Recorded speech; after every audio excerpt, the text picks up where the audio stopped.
Has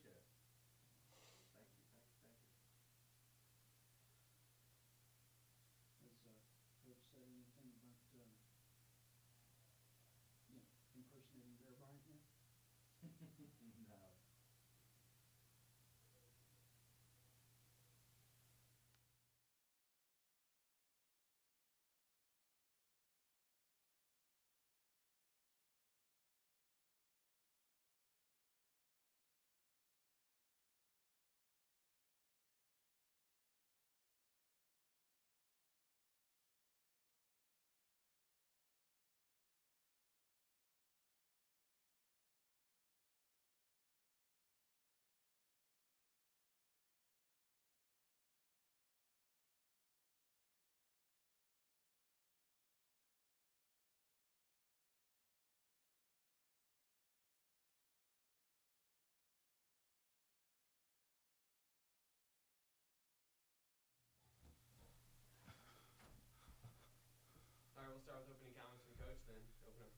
All right, it's good to be back home. Appreciate you guys being here. Been an interesting road trip for our football team, but I think we've learned about ourselves a bunch. I think it's got to continue to get better during practice and continue to grow as a football team, and see if we can find a way to put all four quarters together like we're capable of. You look at last week's game, you saw a little bit of both sides of that. There's just a lot of things we got to fundamentally get better at, execute better on a consistent basis. So excited about the opportunity to come back home. It seems like it's been forever. We're playing a really good football team. You look at Reinhardt, and a team that started, I think, in 2013 and been in the playoffs in 15, 16, 17, 18, played for the national championship in 17. Coach Miller took over a few years ago. His record's 24-4. They know how to win. They expect to win. Very well coached in all three phases. They know who they are. They know what they're about. Their kids play extremely hard, and I'm sure they're awful excited about the opportunity. So, as always, we gotta go get ready to play and be the best version of ourselves we can be. And I think that's the objective right now. So, I'll open the floor for questions.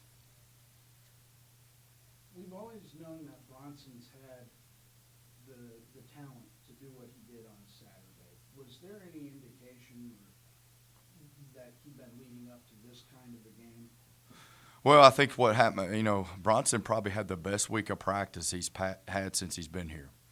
And we're down, we're beat up at two backs, so he's having to even take more reps than maybe normal. And he had to fight the fight and was challenged. And it's amazing when you go out and do that. And I agree with you, John. We've all known that Bronson has he's a very talented young man. And had a great week of practice, and then he goes out on the field and has a heck of a game. And, he showed glimpses of that. He's had some long runs prior to that. But I think he's starting to, hopefully, if he'll continue to practice that way, he can be an impact player for us that we've thought he could be all along. And hopefully the switch has been flipped and he gets it. And like a lot of our kids, if you can go do it during the week, then you can be really productive on Saturday. And he brings a different element to the game now. When he can do that from inside, that brings a different element to the game. And so hopefully he'll continue to do that. That's what we're banking on. And Bronson's a great kid. He works hard. He's an awesome kid. He's fun to coach. And I'm excited that he's having success. But I'm also excited that it's because of practice that he's having success. He's a talented kid, but he's practicing really well, and that's making the difference for him. Another thing that I noticed, especially I went back and watched the replays again, offensive line. And I know you said it's been an incremental improvement, but Williams down the field, grabbing Isaac and pulling him out, probably 40, 50 yards downfield to help him get that. He was the closest one to Bronson on the 85-yard run. It just seems like the offensive linemen are the first ones, if not a wide receiver, they're 40, 50 yards downfield. Now, is that something that is preached in order to just keep going forward, or how does that happen? Yeah, well, I think effort is a huge part of our program. And once those guys do their job, then that doesn't end their job. I mean, they need to go block their assignment, but then they need to continue moving down the field. And the big plays you've seen here a lot of times, if you go back and look at the history of our program, you're going to see a lot of times there'll be a caravan. And those are guys that are really straining their bodies and playing with what we call championship effort. So that is a positive. I think you see some things there that we showed that are positive that we can build on. And then there's a lot of fundamental things that we got to get better at up front and in a lot of areas for us to be successful. I told our team on Monday, John, that, the positive was we overcame a lot of adversity. Everything, from missed tackles to penalties to poor execution to a turnover, it went wrong. But we overcame that on the road, which easier said than done. The negative, we should have never been in that situation. Very self-inflicted. And that's what's got to get fixed. And a lot of that's just fundamental execution of a particular job, whether it's tackling or blocking or taking care of the ball or keeping your feet when you're in a coming out situation. Whatever it is, that's what we got to get better at so we don't put ourselves in that situation. But the positive was we overcame it.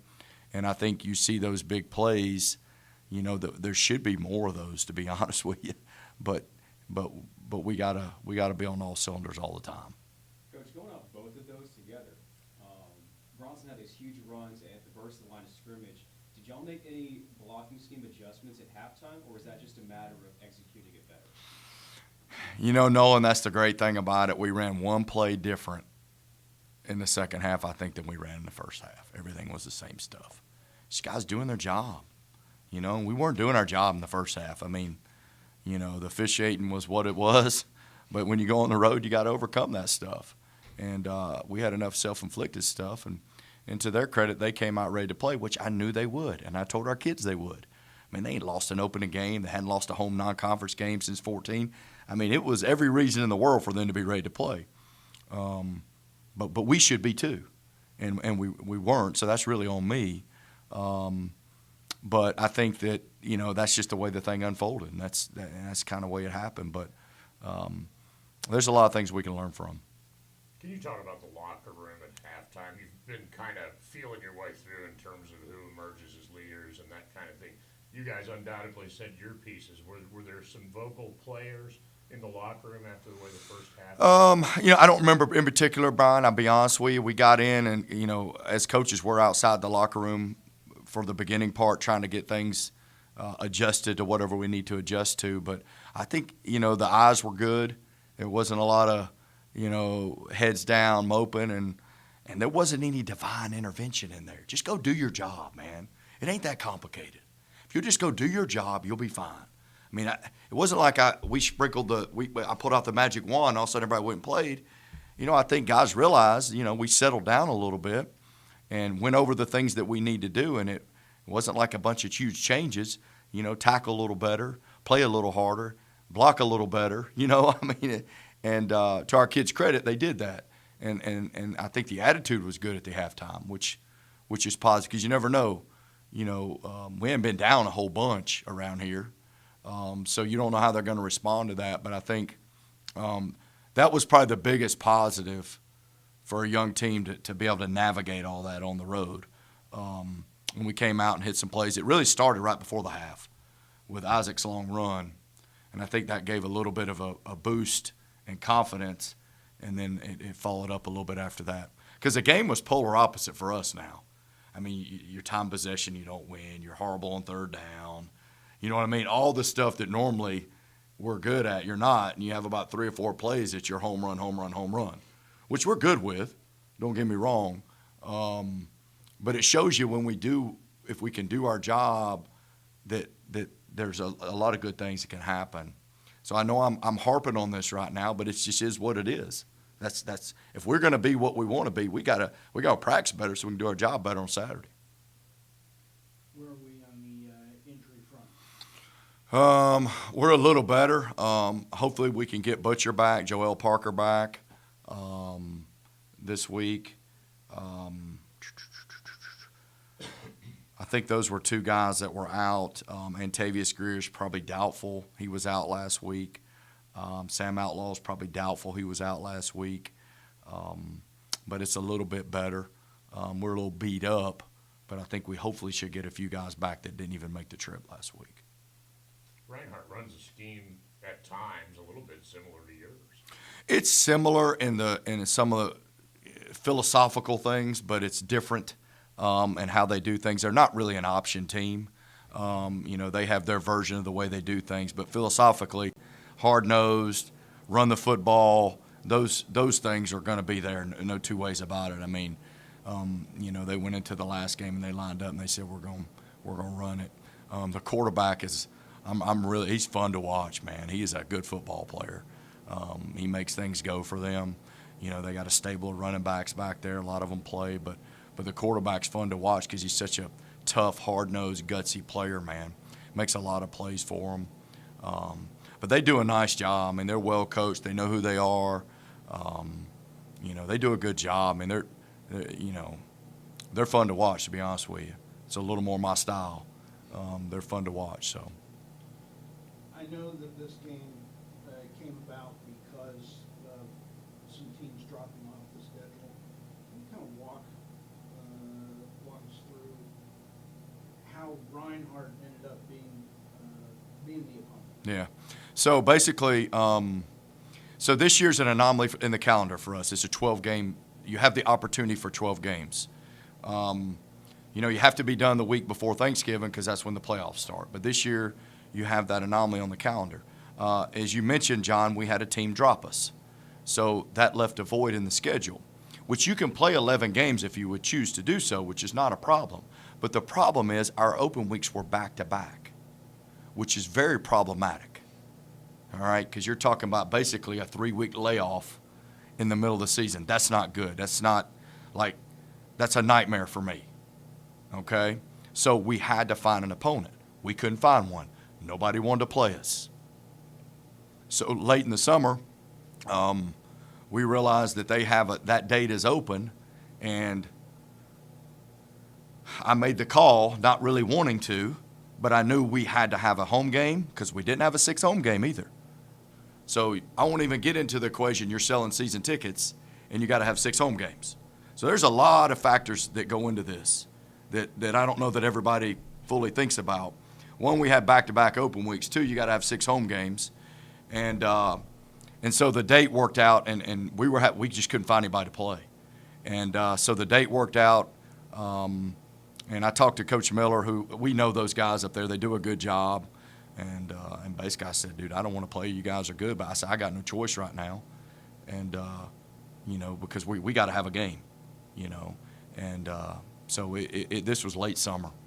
This was late summer before we get our 12. In fact, I think we announced the schedule before we had the game, if I'm not mistaken, in a lot of ways. We didn't even have the game yet. So let me tell you, scheduling around here, everybody likes to talk about scheduling. It's tough now. It's tough. Not a lot of people knocking down the door to play, and things get moved and changed, and it's a little more challenging than if you're from the outside looking in. It's a challenge now. We're struggling to get things filled appropriate. A lot of these games we have been done 3 and 4 years in advance, so we don't. We try to stay as far ahead as we can in scheduling, but we don't always know where everything's going to fall, but. We do have a model for what we're doing, but at times lately it's been a challenge. So it is what it is, and we're going to get ready to go play. And we know they're a really good football team, and I knew that when we had to do it. But I think it's good for this community as well. I'll be honest with you. Some people shy away from that stuff, but for this community, when you got Cobb and Cherokee right here together, you know what I mean? I do think it's good for the community.